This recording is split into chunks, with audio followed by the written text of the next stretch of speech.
The cameras were rolling, the world waiting for answers. Yet Neil Armstrong, the first man to set foot on the moon, sat in silence. He would smile politely, give a short sentence, and quickly change the subject. Decades after that night in 1969, when humanity touched another world for the first time, Armstrong seemed almost allergic to talking about it. Why would the man who carried the hopes of millions, who became the face of human achievement, not want to relive his defining moment? Most heroes would write books, sign contracts, and tour the world with their story. Armstrong did the opposite. He refused interviews, he declined fame, he turned down fortunes. He let others speak for him while he disappeared into quiet Ohio. From the outside, it looked like humility, but those who knew him whispered that it was more than modesty. Armstrong was haunted, not by the moon itself, but by something he carried with him into the stars, and back again. And so the mystery began. Behind the calm blue eyes and controlled smile lay a secret he would never fully share, a secret that followed him from his childhood skies, through the chaos of war, into the silence of space, and into the rest of his life on Earth. This is not just the story of the first man on the moon. This is the story of why he never wanted to talk about it. Long before the moon, before the cameras, before the world knew his name, Neil Armstrong was just a skinny boy in Ohio who loved to stare at the sky. Other kids ran around with baseball gloves. Neil spent hours sketching airplanes from memory, his pencil racing across the page as if the drawings might take flight. By 14, he was working odd jobs just to pay for flying lessons. While classmates saved for cars, Neil was saving for hours in the air. The moment his small hands gripped the controls of a cockpit, he was transformed. He was not the shy, awkward boy anymore. He was a pilot. He belonged in the clouds. But flying was not just freedom. It was also danger. On one early flight, the engine sputtered and failed, the plane dropping like a stone. Most teenagers would panic. Neil stayed calm, glided the aircraft back to safety, and landed with a coolness that startled even his instructor. That calm would define him for life. The kind of calm you would need when your spaceship was tearing itself apart 200,000 miles from Earth. Still, beneath that composure was something else, a hunger.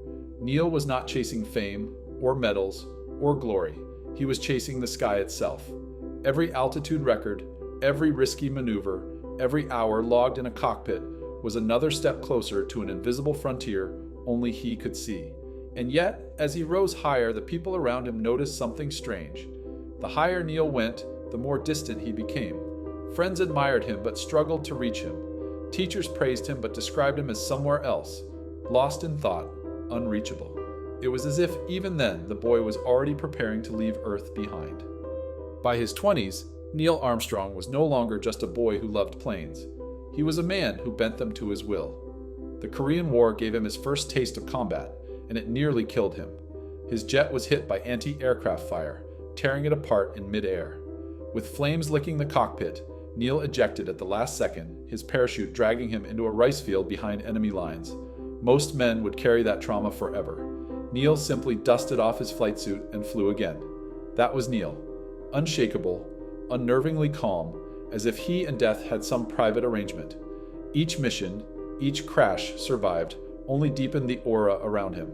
He was not reckless, he was precise, methodical, but he seemed immune to fear. Other pilots called it the Armstrong zone, that strange silence in which he could make decisions no one else dared to. Back in the United States, as a test pilot at Edwards Air Force Base, he lived where danger was routine. Each day, he climbed into experimental machines that were as likely to explode as to fly. The X-15 rocket plane was his cathedral of risk, capable of blasting into the edge of space at speeds that melted metal. On one flight, Neil overshot his landing zone by miles, skimming across the desert at supersonic speeds. Most men would have bailed. Neil guided the screaming aircraft back down, wheels kissing the dry lake bed with the calm of a man parking a car. But that calm hid something darker. The more he survived, the more he distanced himself from those who loved him.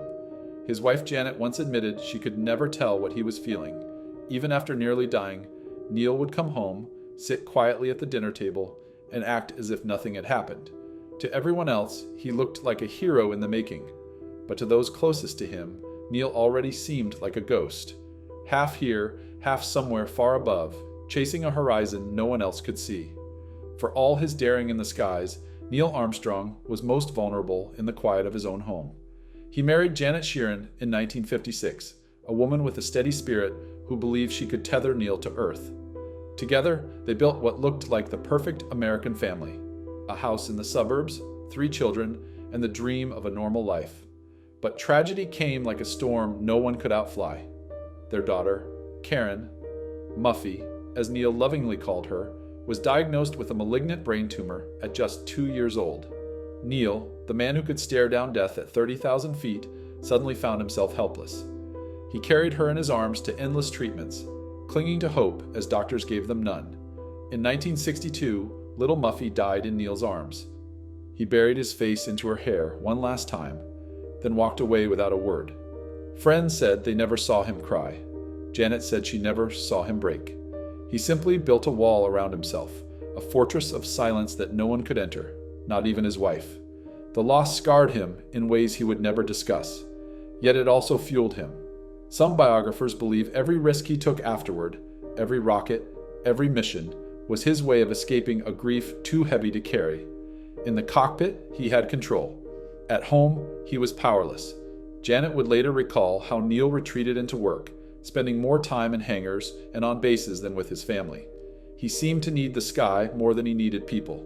To the world, he looked like a rising star in NASA's new astronaut program. But behind closed doors, he was a father who had lost a child and a husband who could not let anyone see his broken heart. After Muffy's death, Neil threw himself into the only world where he felt alive, the world of flight. While most men might have folded under such grief, Neil doubled down on risk. Every test flight at Edwards Air Force Base became a way of outrunning the pain. He was calm in chaos, steady when engines flamed out or wings tore apart. That composure did not go unnoticed. In 1962, NASA announced its second group of astronauts. Thousands applied. Only 9 were chosen. Neil Armstrong, quiet, grieving, and razor-focused, made the cut. To the public, it looked like triumph. To Neil, it was survival. Space was not just the final frontier, it was an escape from Earth itself. Training was brutal. Capsules shook like coffins on fire. Simulators spun men until they vomited. Parachutes failed, engines died, rockets exploded on the pad. But Neil never flinched. Where others panicked, he calculated. Where others prayed, he adjusted. His colleagues began to whisper that Armstrong had ice in his veins. Yet behind the icy mask, something burned. Some biographers argue that Neil carried his daughter's memory into every cockpit, that he wanted, somehow, to reach beyond Earth, to a place where human pain did not follow. Every launch was not only about America's race against the Soviets. For Neil, it was personal. When he was assigned to Gemini 8 in 1966, it was his first true step toward the moon. The mission nearly killed him when the capsule spun violently out of control. Most men would have blacked out. Neil wrestled it back, saving himself and fellow astronaut Dave Scott in a maneuver so daring it left NASA stunned. The world now saw him as fearless. Neil knew better. He was not fearless. He was a man who had already lost the worst thing life could take, what was left to fear. By 1969, the world was on edge. The Soviets had already stunned humanity with Sputnik and Yuri Gagarin. The United States needed a miracle. That miracle had a name, Apollo 11, and the man chosen to command it was Neil Armstrong. The responsibility was crushing. Failure would not just be his failure. It would humiliate the nation, devastate NASA, and perhaps end the dream of space travel altogether.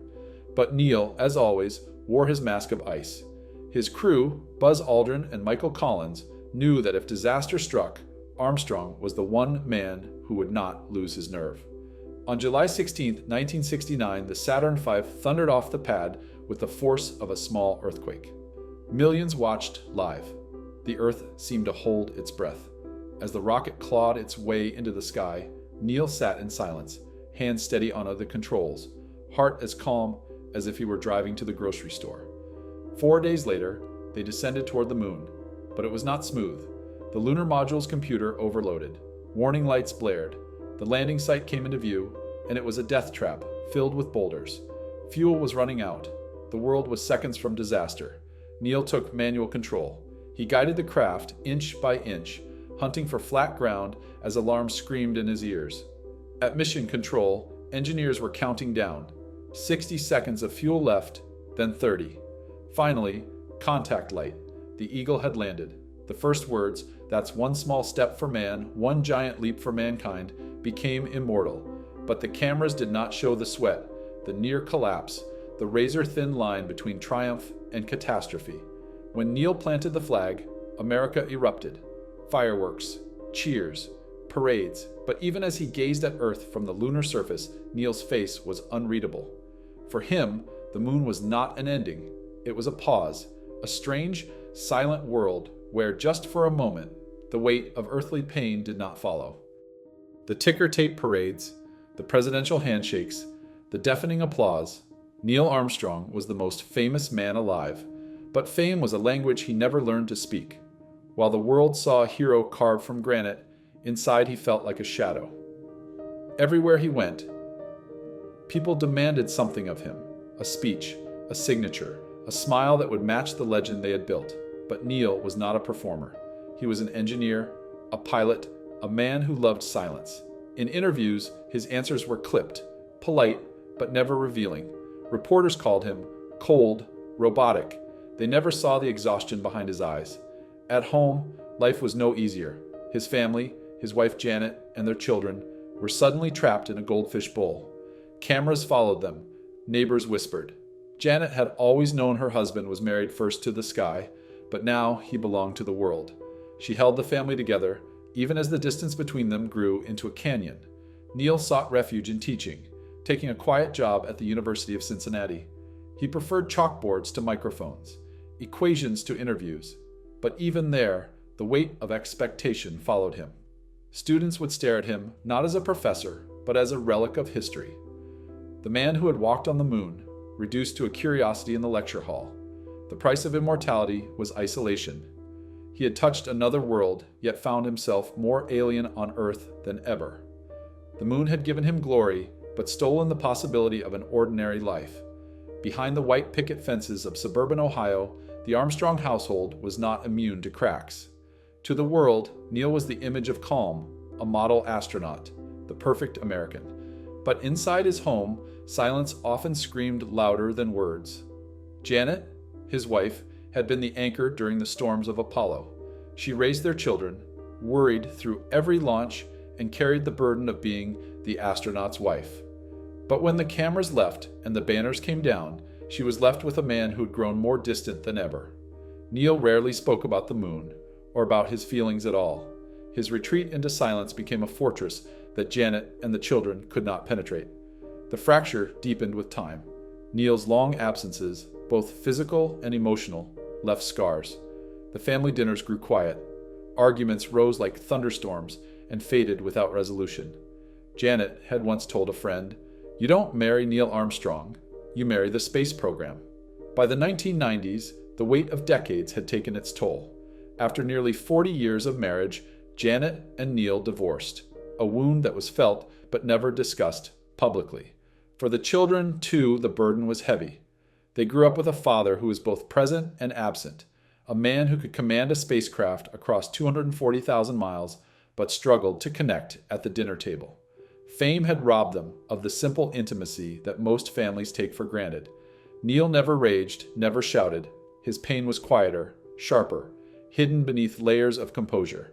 The tragedies of his early life, the relentless pressure of being a symbol, and the inability to simply be with his loved ones, all of it carved hollows in his soul.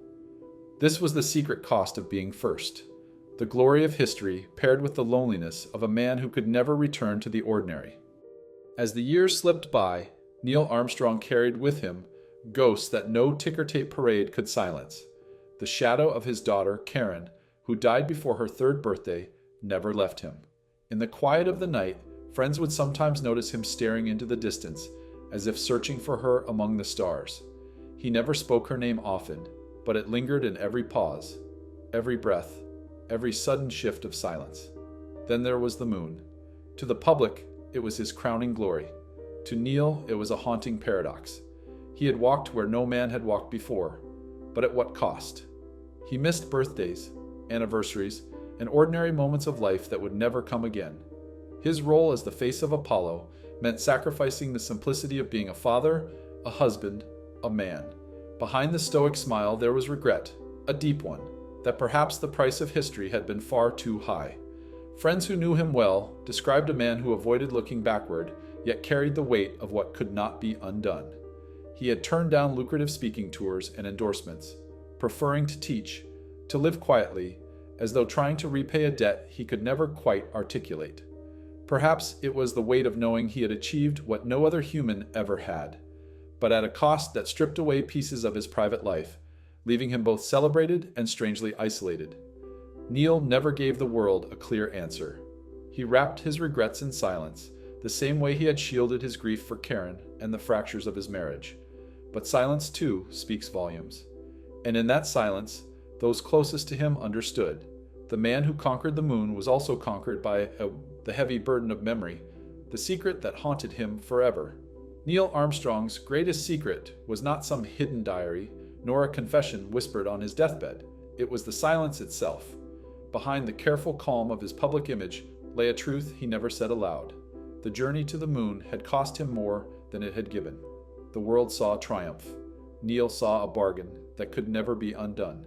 He had stepped onto the lunar surface as the voice of humanity. He carried the weight of knowing that history had claimed his identity. Every headline, every introduction, every expectation would forever reduce him to those first words. That's one small step for man.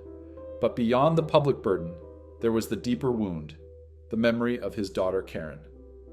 Many close to him believed that his quiet determination to reach the moon was tied to her loss, as if by walking among the stars he might bridge the distance between life and death.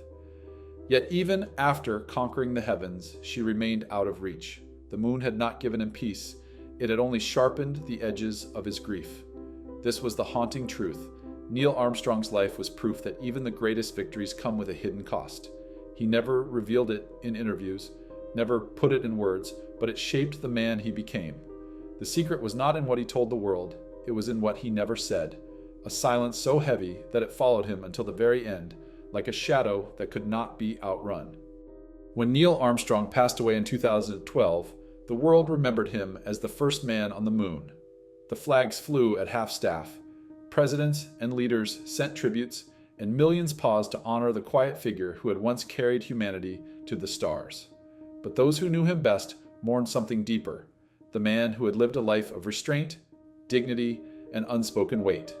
Unlike so many others who basked in fame, Armstrong never tried to capitalize on his achievement. He rejected offers that would have made him unimaginably wealthy. He shunned Hollywood dramatizations, lucrative endorsements, and even book deals that could have cemented his name in the world of celebrity. He believed that history was not a personal commodity to be sold. Instead, he guarded his privacy as fiercely as he had guarded the secrets of his soul. And yet, in his silence, his legacy grew larger. By refusing to become another face in the carnival of fame, Armstrong preserved the purity of that moment in July 1969. The image of him stepping onto the moon remained untouched, uncorrupted. A singular act of courage that belonged to all of humanity, not just to one man. Perhaps that was the final paradox of Neil Armstrong's life, a man who became immortal precisely because he refused to chase immortality. His voice, carried across the void, became part of human history. But the man himself, he remained elusive, unknowable, hidden behind the very silence that defined him. And so his legacy endures, not in the countless interviews he never gave, nor in the stories he left untold, but in the eternal silence of space itself. A silence that whispered the truth he carried forever, that even in victory, even in greatness, some secrets are too heavy to share.